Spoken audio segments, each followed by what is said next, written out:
কদিন হলো আমার শাশুড়ি এসেছে আমার কাছে ঘুরতে। বহুদিন হয়ে গেল বাড়ি থেকে কোথাও বেরোয় না। শ্বশুরমশাই চলে যাওয়ার পর আমার শাশুড়ি মা যেন একেবারে ঘরকুনো হয়ে গেছে। ঘরটাই যেন তার সবকিছু। আমরা যদি বলি আমাদের কাছে এসো, আসতে চায় না। অনেক জোরাজুরি করার পর এসেছে।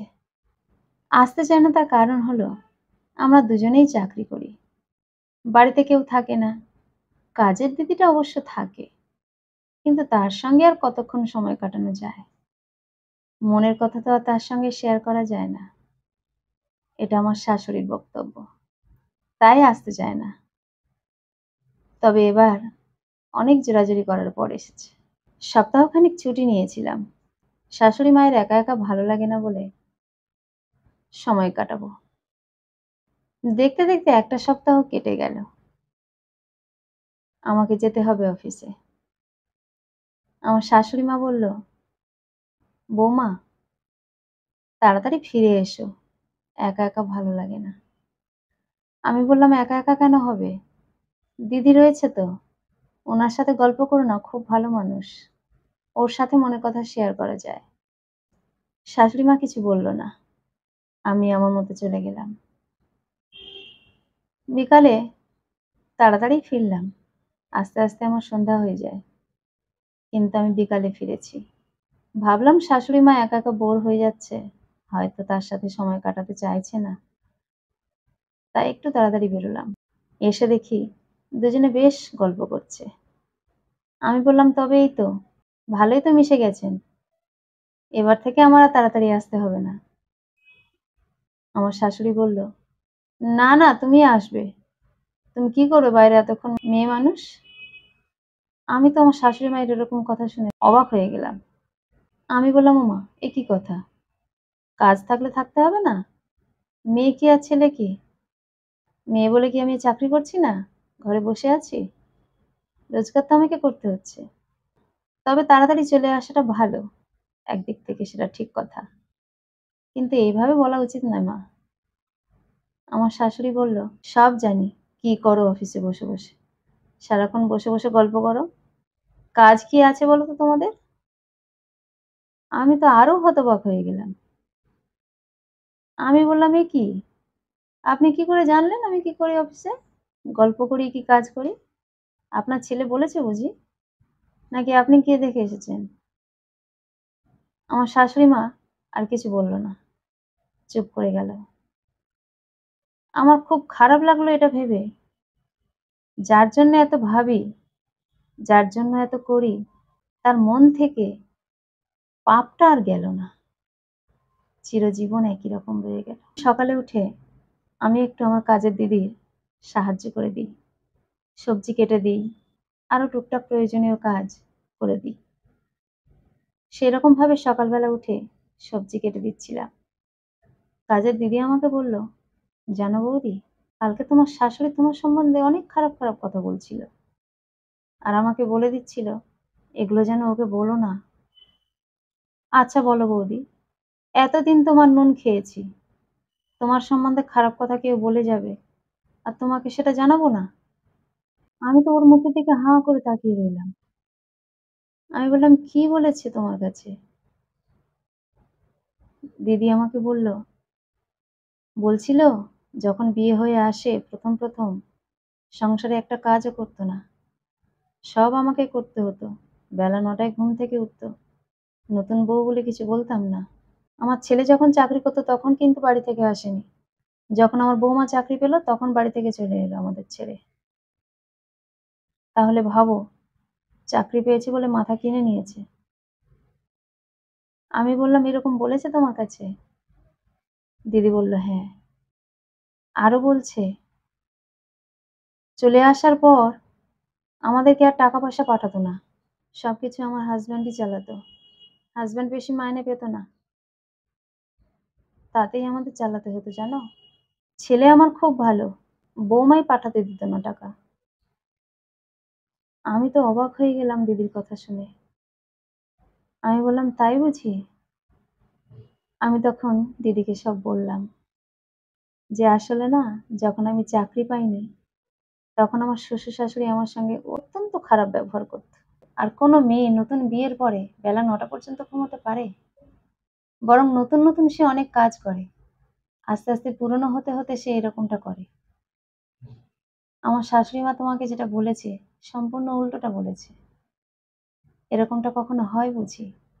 আর আমার শাশুড়ি-শ্বশুর ভাবতো আমার কোনো যোগ্যতা নেই। চাকরি পাওয়া তো দূরের কথা, ৳২ রোজগার করার মতো ক্ষমতা নেই আমার। পাড়ার ৮-৫ টা বউয়ের মতো বাড়িতে থাকবে, শাশুড়ি বৌমার অশান্তি হবে। সেটাই আমার শ্বশুর-শাশুড়ি ভেবেই নিয়েছিল। আমি যে কখনো চাকরি পেতে পারি, সেটা ওরা কেউ ভাবেনি। কিন্তু আমি যখন চাকরি পেলাম, তখন ওরা খুব আনন্দ পেয়েছিল। বাড়ি থেকে কলকাতায় রোজ ৩ ঘন্টা, ৩ ঘন্টা, ৬ ঘন্টা করে জার্নি আমার পক্ষে সম্ভব হচ্ছিল না। আমার শ্বশুর-শাশুড়ির অনুমতি নিয়েই আমরা এখানে এসেছি। এই কলকাতাতে ফ্ল্যাট নিয়েছি, সেটা আমরা নিজে, নিজে সিদ্ধান্ত নিয়ে নিইনি। শ্বশুর-শাশুড়ির সঙ্গে আলোচনা করেছিলাম যে এরকম আমার কষ্ট হচ্ছে। সবকিছু দেখে শুনে ওরাই আমাদের বলেছে যে, "ঠিক আছে, তোমরা কলকাতাতে ফ্ল্যাট নাও। ওখানেই থাকো। তোমাদের যেমন সুবিধা হবে।" প্রতি মাসে আমার শ্বশুর-শাশুড়িকে ৳৫,০০০ করে পাঠায় তোমার দাদা। আর আমি আমার শাশুড়ি মাকে আলাদা করে প্রতি মাসে ৳১,০০০ করে দিই। বাবার অ্যাকাউন্টে পাঠিয়ে দিই, বাবা মাকে দিয়ে দেয়। বাবা মারা যাওয়ার পর আর সেইভাবে টাকা পাঠানো যাচ্ছে না। তাই পাড়ার একজনের কাছে আমরা পাঠিয়ে দিই ফোনপে করে। সেই দিয়ে দেয় আমার শাশুড়িকে। টাকা পয়সা পাঠাই না, এই কথাটা কেন বলল আমি বুঝতে পারছি না। ঠিক আছে, আজকে রাতে এই কথাটা তুলব। আমাদের কাজের দিদি বলল, "হ্যাঁ বৌদি, তুমি তুলবে। আমি ভয় পাই না।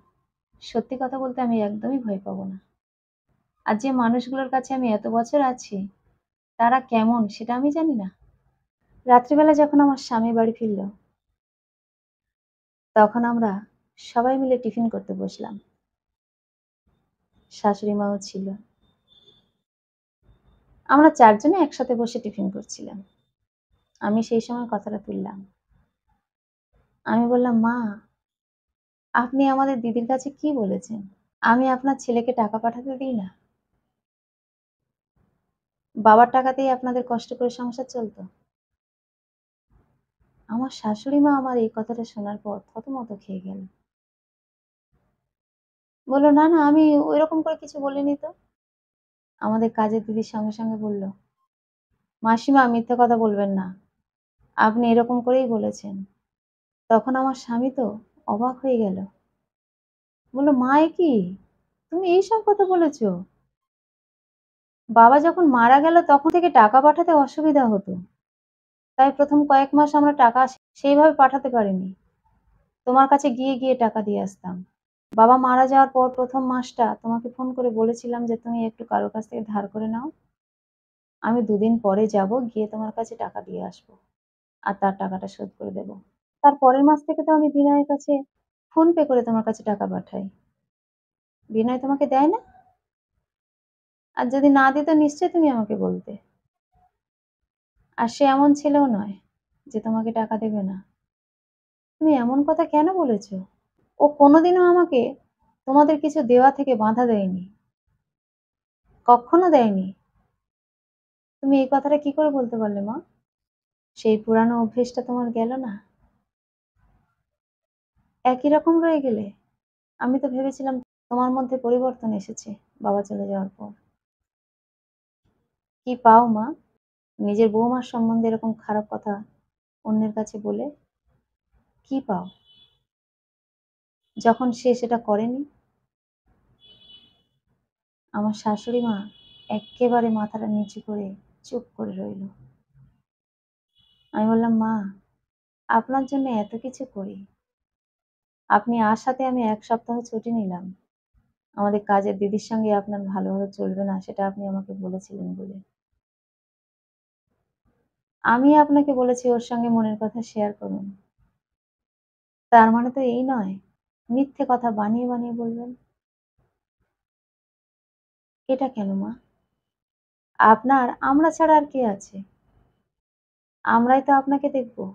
আমরা যদি টাকা না পাঠাই, আপনার চলছে কি করে? বাবার তো কোনো ব্যাংক ব্যালেন্স নেই। খাটাখাটুনি করে ২ টো পয়সা রোজগার করত। তিনি তো আপনার জন্য কিছু রেখে যেতে পারেননি। তাহলে আপনি এত রিল্যাক্সে কি করে আছেন? এত সুন্দর, সুন্দর পোশাক পরছেন। ভালো-মন্দ খাওয়া না হলে আপনার শরীরটা এত ভালো আছে? আপনাকে যে আলাদা করে মাসে, মাসে আমি ৳১,০০০ করে দেই। কই সেটা বলেছেন এই দিদির কাছে? কেন মা? এইরকম ব্যবহার কেন? আপনাকে কাছে টানতে চাই আমরা। কিন্তু আপনি আপনার ব্যবহার দিয়ে আমাদের মন থেকে দূরে সরে যাচ্ছেন। একবার ভেবে দেখবেন মা। একটা মাত্র ছেলে, একটা মাত্র বৌমা। তাদের সঙ্গে এরকম আচরণ করে কি লাভ? বরং ভবিষ্যতের সাহারা তারা। তাদের সঙ্গে একটু ভালোভাবে থাকার চেষ্টা করুন। যাক, যা হয়েছে, হয়েছে। আমি সবকিছু ভুলে গেলাম। আপনি আর এরকমটা করবেন না। এই দিদি আমাকে খুব ভালোবাসে। যখন থেকে আমরা এখানে এসেছি, তখন থেকেই এই দিদি আমাদের কাছে থাকে। এই দিদি আমাদের অনেক বিশ্বস্ত। যা হোক, আপনি মন খারাপ করবেন না। সবকিছু আমরা ভুলে গেলাম। আমরা সবাই মিলে একসাথে ভালোভাবে থাকবো। এটাই তো আমরা চাই। আমার শাশুড়ি মা মাথাটা তুলল। দেখলাম উনার চোখ দুটো ছলছল করছে। উনি আমাকে বললেন, "বারবার তোকে চিনতে আমি ভুল করি। কেন যে এমন করি আমি জানি না। গ্রামে থাকি তো। এ কথা ও সে কথা তোর নামে আমার কানে বলে, বলে কান ভর্তি করে দেয়। সেই জন্যে মনের মধ্যে একটা ক্ষোভ তৈরি হয়। চোখের বাইরে থাকিস তো, তাই ওরা আমাকে যেটা বোঝায় সেটা আমি সহজে বুঝে যাই। সেটা করা আমার উচিত নয়। আর কখনো কারো কথা শুনে আমার নিজের ছেলে বউয়ের সঙ্গে এরকমটা করব না। কথা দিচ্ছি।" আমার শাশুড়ি মায়ের এই কথা শোনার পর আমাদের মনটা অনেক ভালো হয়ে গেল। কলমে ও কণ্ঠে সোমা।